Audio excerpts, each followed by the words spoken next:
Sanibonani, umqeqeshi wensizwa lo. Insizwa yasempela.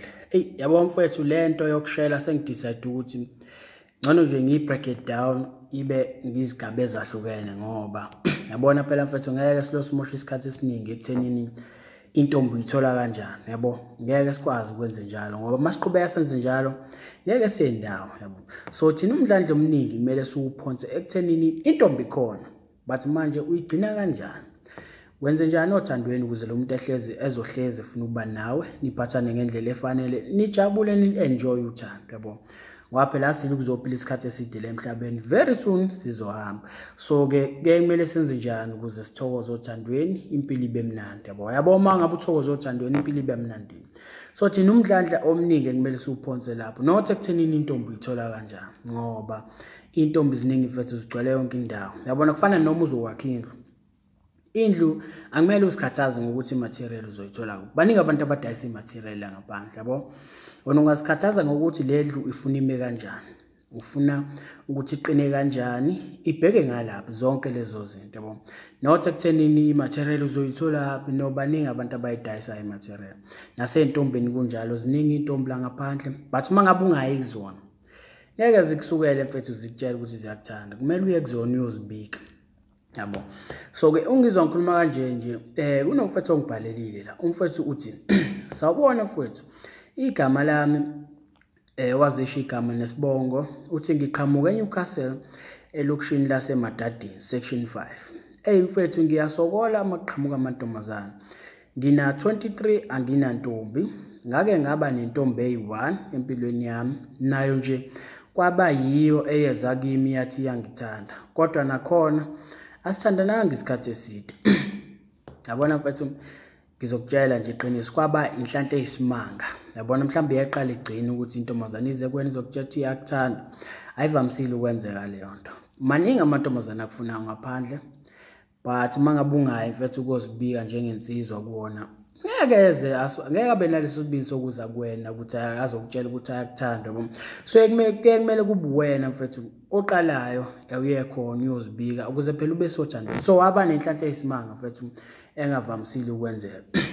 And yabo nje ubusuthi una 23 awunantombi, at least ngiyajabula ngoba kusho ukuthi uyayibona inkinga ukuthi ikhona, yabo. Yabo inkinga enkulu ibizoba sekuthenini awuboni ukuthi unenkinga. Kwama ngabe usuna 23 mfethu, very soon uzothi 25. Lapho uma usuna 25 usuke usuwumuntu omdala ngokuphelele, yabo. So-ke makuwukuthi usanenkinga yokuthola intombi kule minyaka emingaka, yabo, inkinga leyo. Yabona umzali mfethu, umzali uyayiphatheke kabi uma ukuthi akakaze kubone nentombi, yabo. But ake sithi mhlawumbe ubuzama ukufaka intombi, mhlawumbe wakubona ubaba wakho, uzokuthethisa vele, yabo, ngoba ukubonile nibonene, uzokuthethisa kudiscipline. But mangabe ubuzama ungena nayo, wakubona ubaba wakho, but wena wangabona ukuthi ukubonile, ngeke aze akuthethise, uzokuyeka. Ngobani? Uyabona umfana wakho ukuthi uyazama, kusho ukuthi yena unensizwa la, ngoba phela ekugcineni umzali uyakhathazeka uma ukuthi uyinsizwa akakaze kubone nentombazana, yabo. Mhlawumbe uyile nsizwa yanamuhla-ke ngoba phela sekuney'nsizwa zanamuhla manje ey'hlukile kulezi esiyizona thina, yabo. So-ke uyayekhathazeka uma engakaze kubambe nentombazane, but at least uma ukuthi-ke uyakubona ukuthi khona intombazane ofika nayo, ngeke aze akuthethise ngoba wena umbonanga. Uyabona ukuthi wenza into enhle, ngizoyibiza kanjalo ngoba into enhle, abantu besifazane uyasondela kubona, yabo. So-ke mhla elishiya lelizwe leli uyothokoza athi kukhona insizwa yami, ngithembile ukuthi uyowukhulisa lo muzi, yabo. So-ke mangabe umzali engakaze kubone nje nantombi, engakwazeli lutho, so nosisi bakho abakwazeli lutho, usumdala mhlawumbe una 25, inkinga leyo, inkinga eyisimanga mfethu, yabo. So ingakho ngithe lento angizama ukuthi ngiyi-break it down ngizigaba ezahlukene ukuze mfethu ukuthola intombi akuyona into eyinkinga leyo. Into eyinkinga isekuthenini lo muntu umgcina kanjani, yabo, ukuze hleze nawe. So uyaqhubeka mfethu uthi sengizamile mfethu ukubuka amavidiyo ku-YouTube, okushela, still ngiyahluleka. Yabona mfethu, ngizokutshela mfethu ukuthi baningi abantu la ngaphandle abazokudukisa ngokushela ukuthi kushelwa kanjani. Bazokuconfuse, usabe, ugcine ungasafuni ngentombazaneni, as if unamagama athize kumele uwasho and uma ungenawo, yabo nje yonke leyo nonsense. Kanti futhi kusimple. Yabona nje ubusuthole umqeqeshi wensizwa mfethu, ngizokutshela ukuthi usenhlanhleni yesimanga, idlozi lakho liyakusebenzela manje. Uzosizakala ngoba ukushayela mfethu akuyona inkinga le abantu abaningi abacabanga ukuthi kuyiyona. Kulula ukuyithola intombi, nawe uzokubona emva kwesikhathi lokhu ukuthi kulula kanjani. Into eyinkinga isekuthenini lo muntu umgcina kanjani, yabo. So-ke usenhlanhleni mfethu ngokuthi umthole umqeqeshi wensizwa. Mina nawe sizocathulisana sephambili sibonisane mfethu, ngoba emva kwesikhathi njengoba kutshela uzobona ukuthi yazi uzogcina mhlawumbe usuney'ntombi eziwu-5. So-ke usenhlanhleni yesimanga mfethu. So uyaqhubeka mfethu uthi ngiyawasaba amantombazane, ngivele ngingazi nje ukuthi ngizoqala ngithini entombeni. Khululeka, yonke leyo nto into esizodila nayo, sesadila nayo before, but ngithi ngizoyiphinda nje manje ukuze izohlala ekhanda. Uma ukuthi umuntu omlandela umqeqeshi wensizwa ngifuna ingene ekhanda ukuze mfethu impilo yakhe izoba lula, ngoba akumele uzixaye ngabantu besifazane. Abantu besifazane bagcwele yonke indawo, yabo. So ukumthola kumele kube inkinga, yabo. So-ke uthi-ke mfethu ngidinga usizo lwakho mangingahlangana nawe ungiqeqeshe ngibe ngaphansi kwekhwapha lakho, ngingajabula. Yabona mfethu akudingi ukuthi size sibonane, yabo, ngoba ngokwenza lawa nje amavidiyo sizonikezana ulwazi nawe uzokwazi ukuthi ulisebenzise. So-ke istep sokuqala-ke mfethu engifuna ukukushiya naso kule video sokuthi ukwazi ukuthi uthole intombi, esokuthi ngifuna nje siqaqe ulimi. Into ebalulekile ileyo, kumele siqaqe ulimi ukwazi ukukhuluma ngabo umuntu, yabo. So-ke uliqaqa kanjani-ke ulimi? Yabona, ngifuna ukukhohlwa ukushayela manje, khohlwa kancane ukushayela. Step sokuqala sithini? Sithi khohlwa ukushayela. So-ke into ozoyenza senzani la? Siqaqe ulimi, ngoba ulimi uma ngabe umuntu onolimi olufasekile olungajwayele ukukhuluma ke kube ngathi lufaswe ngestepla, yabo, luthe manqa. So-ke uma ngabe uthi uyazama ukukhuluma entombazaneni luvele lingavumi, yabo, uthatha amagama wahlangani yonke leyo nto, ugcina usuluza kanjalo. So ayikho intombazane efuna ukuthandana nomuntu ongazithembi, umuntu osabayo, yonke leyo nto leyo, yabo. So nentombazane ifuna ichazeke ukuthi hawu nayi insizwa bo, yabo, yangichaza. Ichazeke ingane, so nawe kumele ube insizwa echaza, ekwazi ukuchaza ingane, yabo. So-ke uyichaza kanjani ingane? First step mfethu engizokushiya naso, qaqa ulimi. So-ke umbuzo omkhulu uthi-ke uliqaqa kanjani ulimi? So-ke nansi into ozoyenza. Ngifuna mfethu ube umjida okhululekile, umjida orelaxile nje, umjida obingelelayo. 1, uzobingelela nje, ukubingelela mfethu kube into oyijwayele.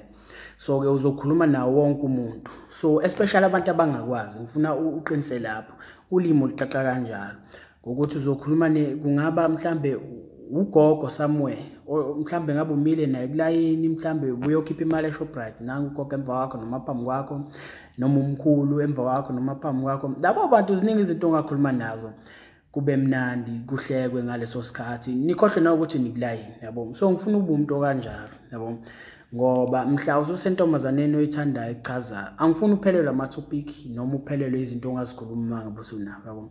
So kungaba ugogo, kungaba umkhulu, kungaba umama, kungaba awumshayeli umama, umuntu omdala uyamhlonipha, yabo. So-ke kungaba umama, ubaba somewhere, niziningi izinto abangakufundisa zona ngaleso sikhashana onaso, but konke kulele kuwena ukuthi ukhulume nabo, yabo. So wena into ozoyenza le, ngisho ngathi omunye umjida mhlambe nisetekisini noma nimile somewhere, ake sithi mhlambe uyangena etekisini nangu uhleli la, yabo, uyambona ukuthi uhleli, uyambingelela mfethu, umtshele bese uqala ingxoxo nje, kube sengathi umuntu omjwayele, yabo. Umtshele uthi yazi mfethu ngiphuma lapha e-Absa bengithi ngokhipha imali, ulayini ngifike ngawufica lapho, yabo, ngoba naye umuntu uzokuphendula. So uma ngabe sekuphendula-ke uzozama ukuthi nikhulume, nibe general, nikhulume, yabo.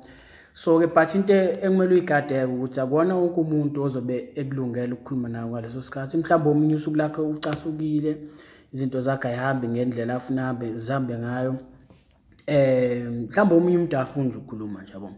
Kumele ukwazi ukufunda lezo mpawu, ama-responses akhe kumele ukwazi ukuwafunda, ubone ukuthi lo muntu akafuni ukuthi siqhubeke sikhulume, ukwazi ukuyivala-ke inkulumo ngaleso sikhathi. Ungaqhubeka ukhulumisa umuntu ngisho ubone cha indlela akuphendula ngayo igculisa. I-energy nje uma ngabe unayo uzoyizwa nawo umuntu, but ngifuna ube umjida obingelelayo mfethu, okhuluma nawo wonke umuntu, ulimi uliqaqa kanjalo. Uyabona ngelinye ilanga mhla ususentombazaneni echazayo, izinto zozifikela nje, ngeke uze ukhreme into ozofuna ukuyisho oqala entombazaneni, no, kuzozenzakalela yabo, ngoba umuntu ojwayele ukukhuluma nabantu, oxoxayo, orelaxile, umjida nje ongenankinga. So yileyo nto engishiya nawo.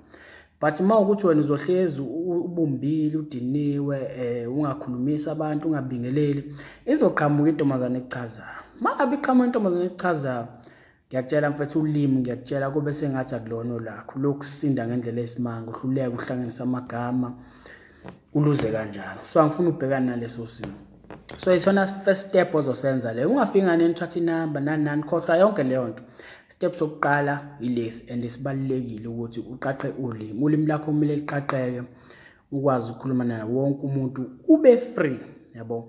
Once wafunda lokho mfethu, uyosizakala kakhulu empilweni yabo, uyothola okuningi obucabanga ukuthi ngeke uze ukuthola, ngoba intombazane awuyisheli ngamagama mfethu. Njengoba ngihlezi ngisho lento ukuthi awudinga amagama ayi-magic athize, no, intombazane iwumuntu, ifana nami, ifana nawe, right? So lo kuchaza ukuthini, uyakhuluma na njengomuntu yabo, not like a robot noma mhlambe into ethize yabo, no, uyokhuluma nje kanjalo nje, ube free nentombazane, and then bese wenza ngendlela efaneleke phela ukuze nizokwazi nixhumane, niqhubeke le process yephambili. But for now mfethu, awungenzele lento kuphela, practice lento, ube free, ube umjito free, ukhulumayo. Engathi uma ungena eTaxini ufaka ama-headset, yabo nje njalo ufaka ama-headset, awukhulumisi umuntu, abantu bakubingelela, uyavuma, ubese uyasithulela, no. Uma usenjalo mfethu, uyoze ube na-30 uthola ukuthi kunzima ukuthola umuntu wesifazane yabo. So ke umuntu wesifazane umthola kanjani? Ngokuthi ukhulume yabo. So nawe kubalulekile ukuthi uqaqe ulimi, ube umjito free, ungasabi ukukhuluma nabantu, ukuze izinto zakho zizokukhanyela phela yabo. So ke shabuke mfethu.